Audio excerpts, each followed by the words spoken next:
ముద్ర తిరుగుతున్నారు.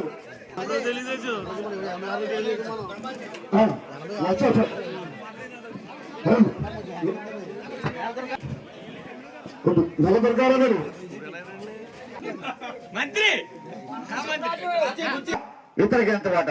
ఇది ప్రశ్నించవలసిన సమస్య, తేల్చవలసిన సమస్య. వాస్తవం కదా, ఇది మాట్లాడవలసిన సమస్య. బుద్ధిలో ఒకటే ముద్దా చేయక్కర్లా, రంగరాజు కూడా ముద్దా. ఇక్కడ గత ప్రభుత్వంలో మనం ఎప్పుడైనా డబ్బులు వసూలు చేశామా?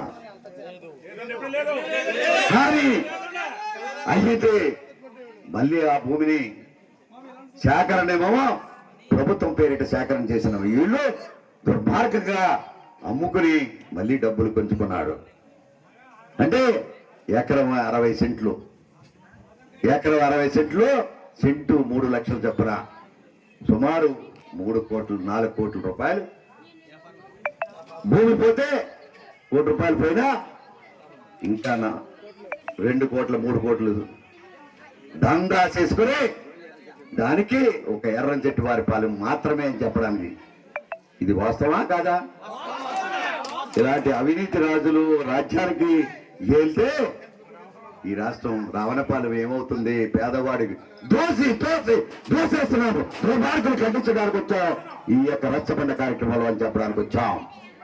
అదే మధ్యపాలెంలో వచ్చినప్పటికీ ఎకరం 60 సెంట్లు, 2 ఎకరాలు చేస్తే 110 పట్టాలు ఇచ్చారు. అక్కడ కూడా 60,000 రూపాయలు, సుమారు 60,60,000 రూపాయలు. 34 మంది చేత 60,000 60 అండి.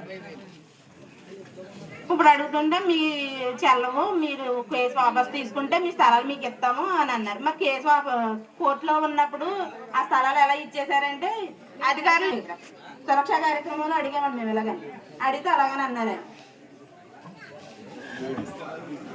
స్థలాలు మాకు ఇస్తే మరి ఏదో ఇల్లు లేని వాళ్ళు అండి అందుకే అడుగుతున్నాం మేము. ఇది సార్లు ఉండి మా అబ్బాయికి చదువుకున్నాడండి. మా అబ్బాయి ఏదన్నా జాబ్ వేస్తారనుకుంటే అన్నాడండి, ఎంతమందికైనా వేయచ్చు జాబులు. మీ అబ్బాయి చదువుకుంటే మేము ఏం చెయ్యం, గేదెలు మేపుకోండి అన్న కాడికి మాట్లాడాడండి ఆయన.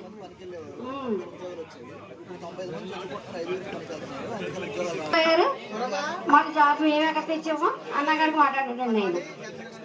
అలాగే మేము చాలా గట్టిగానే మాట్లాడారు. లేట్ అవుతున్నాయి, 2 నిమిషాలు మాట్లాడి సార్ చేత మాట్లాడించేస్తాం. ఎందుకంటే మనకు టైం 6:30 టైమే.